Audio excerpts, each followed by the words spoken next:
totally reject the God that most Christians believe in today. The church fathers would totally reject the God that most Christians believe in today. Let's talk about it. Hi, I'm Colton. I grew up a Pentecostal pastor's kid, went to school to get degrees in historical Christian theology, and I think one of the reasons a lot of people walk away from the faith today is because the God they were taught to believe in never made sense to begin with. There's an Eastern Orthodox theologian named David Bentley Hart, who's one of the world's most respected living theologians across the spectrum of Christianity. In his book, The Experience of God, Being, Consciousness, and Bliss, he seeks out to provide a definition of God for the modern church that's faithful to the definitions for the divine used by the church fathers. And it also happens to be in harmony with the theological and philosophical schools of thought in most of the world's major religious traditions. According to Hart, most of the debates that you see between Christians and atheists are less like disagreements and more like fundamental misunderstandings because they're arguing about a God that no serious classical theologian ever believed in. They're talking about a God who's like a sky person with emotions, a kind of cosmic personality with moods and preferences and a will, who's somehow all good and all powerful, but still allows genocide and wars and children to suffer. And you ask Christians why this all-powerful, all-loving God would allow all this evil stuff to happen, you usually get something like, well, God has a plan, or even worse, his ways are higher than our ways.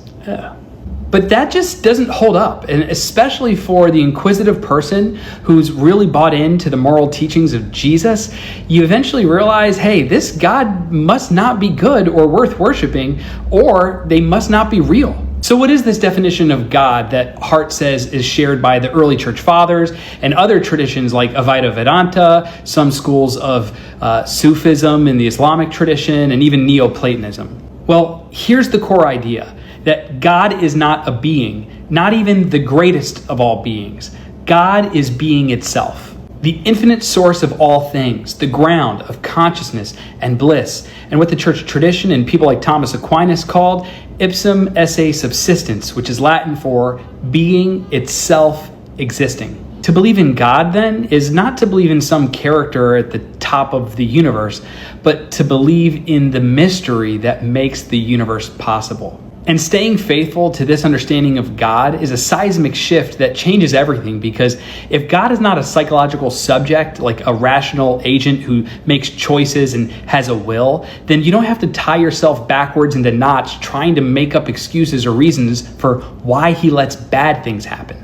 That version of the question only makes sense if you already imagine God as some kind of moral decision maker who manages the universe.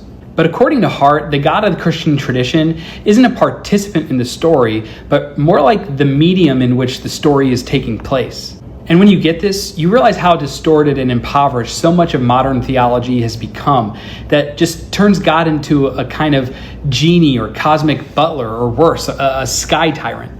And then we wonder why this idea collapses under scrutiny, because it really just doesn't hold up. But if God is being itself, the real question isn't why do bad things happen, it's why does anything exist at all? Why is there something rather than nothing at all? And what is the source of the goodness, beauty, and truth that we glimpse in the world? I think of the Neutral Milk Hotel song that says, how strange it is to be anything at all. Without this understanding of God, I really don't think you can get around the idea that God is the author of evil, right? Either he's in control and he causes all things, or you have the idea that, well, he doesn't cause all of the things, but he knows all of the things. But if he knows all of the things and he created things in this specific way, then he chose to create it in this way. So of course he then is in control of the outcome. I think this definition of God is more morally and logically coherent.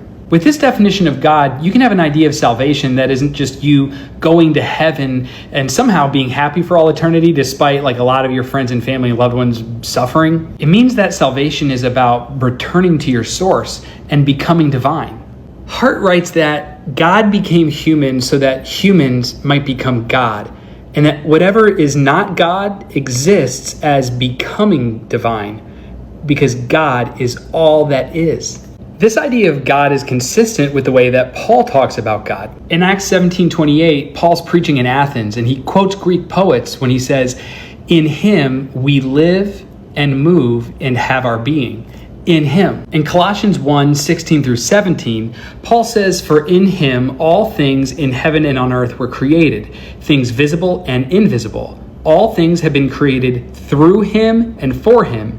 He himself is before all things, and in him all things hold together." In 2 Corinthians chapter 3, verse 18, Paul says that all of us are being transformed into the same image, talking about the likeness of God. And in 1 Corinthians 15:28, Paul talks about God being the fullness of all being when he says that God will be all in all.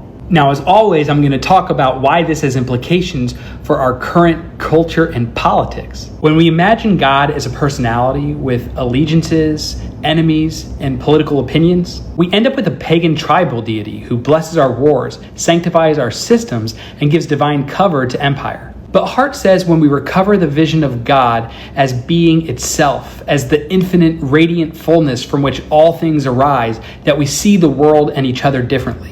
Not as a battlefield between the chosen and the damned, but as a sacred mystery in the process of becoming. Not as threats, but as bearers of the divine image. Each one of us a fragment of the divine. The church fathers would totally reject the God that most Christians believe